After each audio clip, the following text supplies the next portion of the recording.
नमस्कार दोस्तों, मैं कृष्ण जांगड़ा आपके सामने प्रस्तुत हूँ कुछ पुरानी यादों के साथ। उम्मीद है आपको मेरी पुरानी बातें सुनने में कुछ मज़ा आएगा।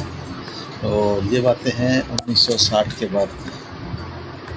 मेरा जन्म 1960 में हुआ था और मेरा जन्म हरियाणा के एक ज़िला फतेहाबाद, जो पहले ज़िला हिसार हुआ करता था। लेकिन हम जब जन्मे थे जब तक तो हरियाणा बना ही नहीं था, जब तक तो पंजाब हुआ करता था। मेरा उस टाइम हम जब जन्मे तो हरियाणा और पंजाब एक ही होता था। पंजाब से हरियाणा 1 नवंबर 1966 को अलग हुआ था और उस टाइम हम पंजाब में ही समझो, पंजाब में ही हमारा जन्म हुआ था। और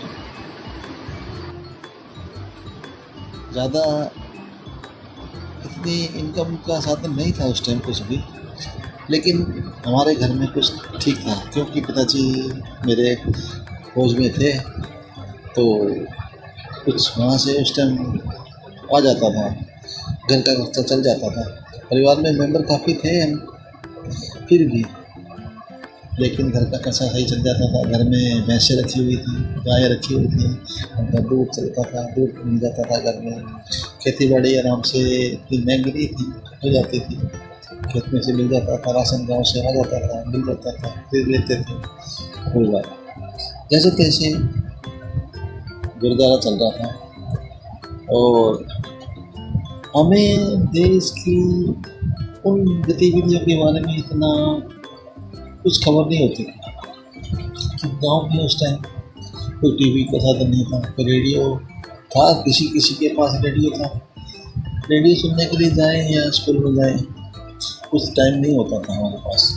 शायद आज की ज़माने की तरह अगर हमारे पास डिजिटल एरिया इतना फैशन की होती, इतनी सुविधाएँ होती, तो आज हमारा जीवन कुछ अलग ही होता।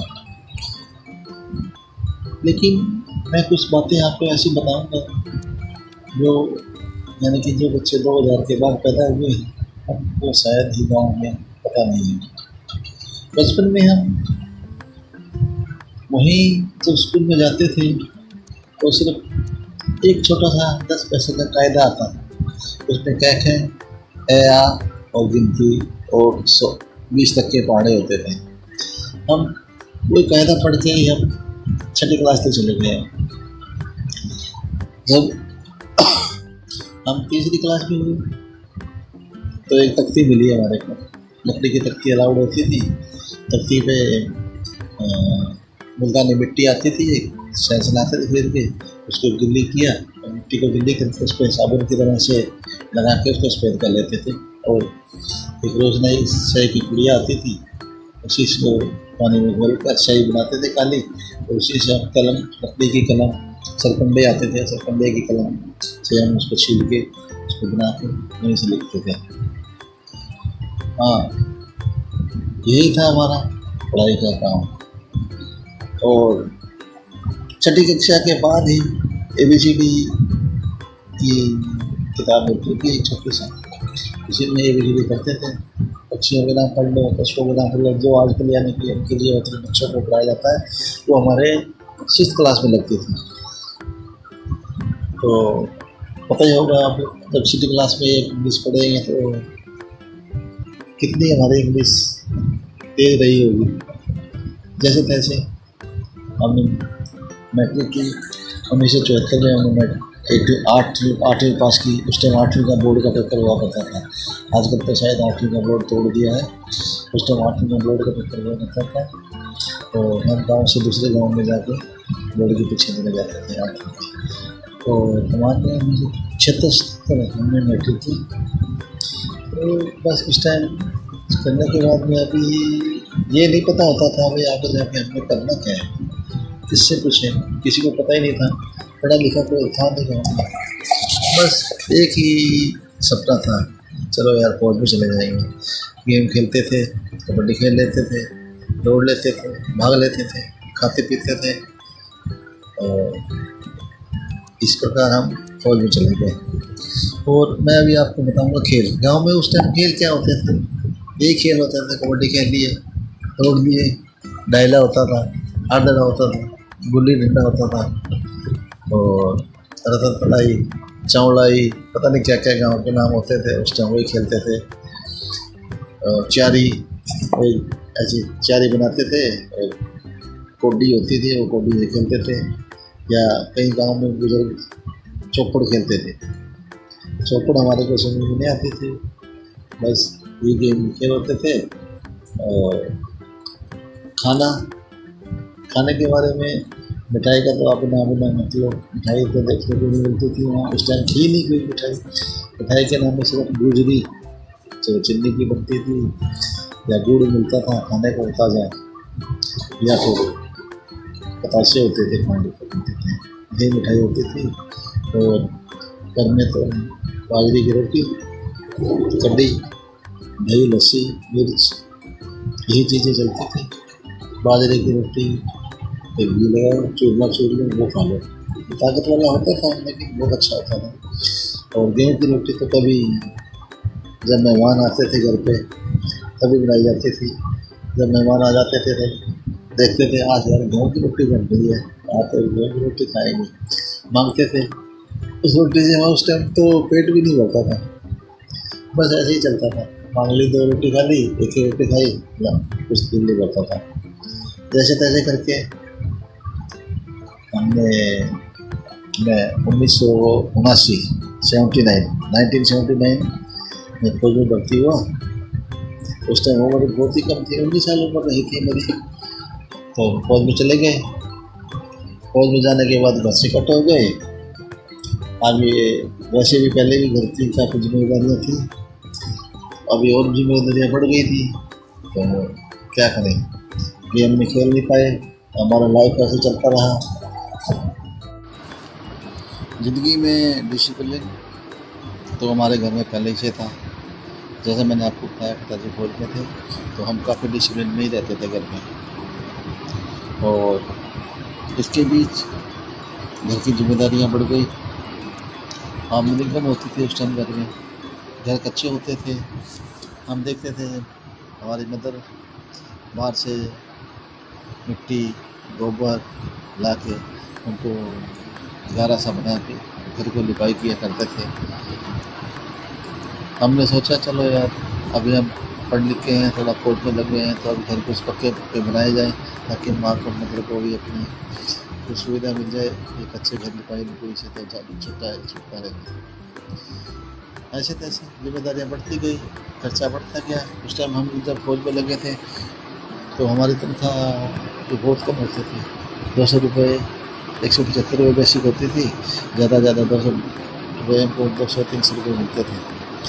जो जो जो जो आगे बढ़ते गए, जो हमारी इच्छाएँ थी बढ़ती गई, और सबके बीच जो हमारे सपने थे, हमने सोचा था कि कुछ अपने सपने पूरे करेंगे, लेकिन जिम्मेदारियों के बीच सपने बढ़ते गए। मुझे बचपन से ही गाने का शौक़ रहा है। स्कूल में शनिवार को जब मीटिंग होती थी, पहले स्कूलों में शनिवार को मीटिंग करते थे, तो गाने गाने के लिए खड़ा करते थे। किसी बच्चे को गाने की इच्छा था, कोई चुटकुला सुनाता था, कोई कुछ सुनाता था, कोई डांस कर लेता था। यही एक एंटरटेनमेंट का साधन होता है ना स्कूल में, और कोई साधन नहीं थे। बचपन में फिल्म देखी थी हमने, कुछ चले जाते थे कभी कभी देखने, फिल्म में जाने का भी शौक था, लेकिन नहीं, समय की पाबंदियाँ, घर की जिम्मेदारियाँ कहाँ जाने देती हैं। सपने धीरे धीरे बढ़ते गए, कुछ नहीं कर पाए। लेकिन मुझे खेलने में भी कबड्डी का शौक़ था, बैडमिंटन का शौक़ था, लेकिन पैसों की कमी, आर्थिक स्थिति इतनी अच्छी नहीं थी कि हम लोग ले गेम खेल सकें। क्रिकेट तो हमने कभी देखा नहीं था। अगर हम क्रिकेट खेल रहे होते तो क्या होता, हम भी निकल जाते, लेकिन गांव में नहीं था उस टाइम, हमारे साइड में था क्रिकेट अच्छा हो नहीं था, नहीं खेलते थे बच्चे, नहीं, हमने कभी नहीं देखा क्रिकेट खेलते। बस उस वक्त फैसिलिटियाँ इतनी नहीं थी, और स्पोर्ट भी नहीं था घर की तरफ से जिम्मेदारियों की वजह से, तो हमारे सब पीछे रह गए। कभी सोचा ही है ताकि चलो अभी क्या कर सकते हैं, कुछ नहीं कर सकते। लेकिन जो जो टाइम बीतता गया, मैं 2019 से 2000 में मैं और 21 साल नौकरी करके रिटायर हुआ। आए तो 2010 में ही मोबाइल आ गए। धीरे धीरे मोबाइलों का ज़माना आगे बढ़ता गया, घर पे टेलीफोन लगा लिया, फैसिलिटीज बढ़ती गई, कुछ चैनल लग गए। उसके बाद मैं हरियाणा रोडवेज में दोबारा नौकरी मिल गई मुझे। हरियाणा रोडवेज से नौकरी करके मैं 2018 में फिर दोबारा रिटायर हो गया। उस तक तो काफ़ी ज़माना आगे निकल चुका था, मोबाइल आ गए थे और मोबाइल पे काफ़ी एडवांस हो गया था टेक्नोलॉजी। हमने भी धीरे धीरे सीख लिया, चलाना सीख लिया। पढ़ाई में तेज़ थे, हमने आर्मी में जाके ग्रेजुएशन करी, एमए करी। उसके बाद हमने कंप्यूटर में पोस्ट ग्रेजुएट डिप्लोमा किया 1995 में। धीरे धीरे धीरे धीरे चलते गए काम, बढ़ते गए। लेकिन आज सोशल मीडिया पे हम काफ़ी एक्टिव हैं। मैं फेसबुक, इंस्टाग्राम और पहले टिकटॉक चलता था, बंद हो गया है। काफ़ी हमें रीलें वगैरह बनाते थे। अभी भी मेरा यूट्यूब चैनल है चांगड़ा साज और सुर के नाम से, अगर आप लोग कभी देखें तो मुझे ज़रूर सब्सक्राइब करें। और मेरा एक दूसरा चैनल भी है यूट्यूब पर, के ज्ञान यात्रा, जिसके अंदर सिर्फ ज्ञान की बातें या धार्मिक वीडियो मैं डालता हूँ। मेरे गाए हुए गाने भी हैं उसमें, आप सभी उसको लाइक करें। और इंस्टाग्राम पर मेरा के जांगड़ा के नाम से चैनल है, आप अगर हो सके उसको भी सब्सक्राइब करें। तो अभी आगे मैं आपको क्या बताऊं, जो जो सपने दबते ही चले गए, अभी वो सपने मैंने दबने दे दिए। और इसलिए आज इतने सालों के बाद भी मैं फिर से अपने सपने जीने की एक राह पे हूँ। गाने गा रहा हूँ, छोटे मोटे एक्टिंग करके फिल्म में छोटी अपनी खुद की फिल्म बना लेता हूँ और वीडियो बना रहा हूँ, डाल रहा हूँ। और खुशी है कि मैं संतुष्ट हूँ। मैंने अपने सपने, लोगों के बहुतों के सपने दब गए होंगे बेचारों के, नहीं कर पाए थे, फिर भी क्योंकि सफ़र देर से शुरू हुआ है तो अब इसको ख़त्म नहीं होने देंगे। जब तक जिएंगे खुशी से जिएंगे। और आप सभी का सपोर्ट मिलता रहे, हो सके आप लोग मुझे सपोर्ट करो। और क्या पता मैं आपसे क्या आगे का प्लेटफॉर्म पर दिखा सकूँ, कोई दिखा सकूँ। वैसे मेरी काफ़ी लोगों से लिंक हुए चुके हैं। पंजाबी फिल्म में भी मुझे भी 1-2 बार में बुलाया गया है, लेकिन समय के अभाव के कारण मैं नहीं जा पा रहा हूँ। मैं आने वाले समय में हो सकता है आपको कोई पंजाबी सीरियल या पंजाबी फिल्म या किसी और सीरियल में आपको दिखाई दूँ। जब तक के लिए आशीर्वाद, मुझे आशीर्वाद देना और सपोर्ट करना। Thank you very much. आपका Krishna Jangra. Thank you very much.